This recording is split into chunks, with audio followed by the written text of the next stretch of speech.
वक्त हर किसी की जिंदगी में आता है। ये एक ऐसी परीक्षा है जो हमें मजबूत बनाती है, लेकिन इस दौरान की गई कुछ गलतियां हमारी परेशानियों को और बढ़ा सकती हैं। इसी विषय पर एक कहानी है जो हमें बताती है कि बुरे वक्त में क्या नहीं करना चाहिए। कहानी का शीर्षक है प्रतीक का संघर्ष। प्रतीक एक छोटे से शहर का रहने वाला था। वह एक साधारण परिवार से था और उसकी परवरिश बड़े ही मूल्यों और संस्कारों के साथ हुई थी। पढ़ाई पूरी होने के बाद उसने अपने दम पर एक छोटा सा व्यवसाय शुरू किया। शुरू में सब कुछ ठीक ठाक चल रहा था और वह अपने परिवार का सपना पूरा करने की ओर बढ़ रहा था। लेकिन कहते हैं ना कि जिंदगी हमेशा एक सी नहीं रहती। अचानक बाजार में मंदी आ गई। उसके व्यवसाय में घाटा होने लगा। जिस व्यापार ने उसे पहचान दी थी वही अब उसे हर दिन परेशान कर रहा था। उसका आत्मविश्वास कमजोर पड़ने लगा। परिवार का दबाव और आर्थिक बोझ उसके सिर पर था। प्रतीक ने अपनी परेशानियों के लिए खुद को दोषी ठहराना शुरू कर दिया। वह सोचने लगा कि उसने ही कहीं ना कहीं गलती की होगी। दिन रात इसी चिंता में डूबा रहता। उसने अपने दोस्तों और परिवार से बात करना बंद कर दिया।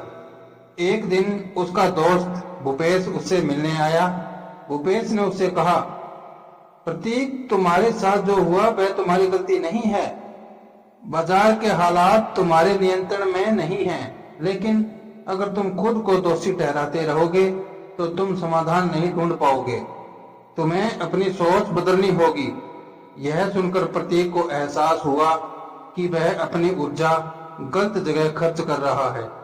खुद को दोष देने से न तो समस्या हल हो रही और न ही वह अपनी ताकत का सही इस्तेमाल कर पा रहा।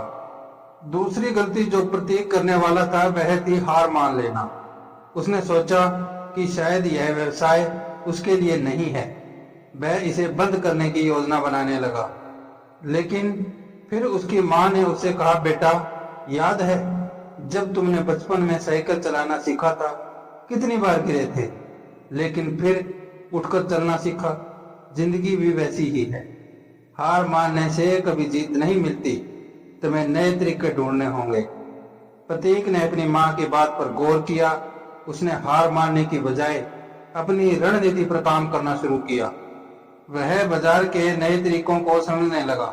उसने अपने ग्राहकों की जरूरतों पर ध्यान दिया और अपनी सेवाओं में बदलाव किया। धीरे धीरे प्रतीक का व्यवसाय फिर से पटरी पर आ गया। उसने न केवल अपने पुराने ग्राहकों को वापस पाया, बल्कि नए ग्राहक भी जोड़े। उसने समझ लिया था कि बुरा वक्त हमेशा नहीं रहता। प्रतीक की कहानी हमें सिखाती है कि जब बुरा वक्त आए तो ये दो गलतियां कभी नहीं करनी चाहिए। एक, खुद को दोषी ठहराना। इससे हम समस्या का समाधान नहीं ढूंढ पाते। दो, हार मान लेना। हार मानने से हम अपनी संभावनाओं को खत्म कर देते हैं। बुरा वक्त हमें सिखाने और मजबूत बनाने के लिए आता है। हमें इसे एक अवसर के रूप में देखना चाहिए और अपने अंदर वह साहस जगाना चाहिए जो हमें मुश्किलों से बाहर निकाल सके।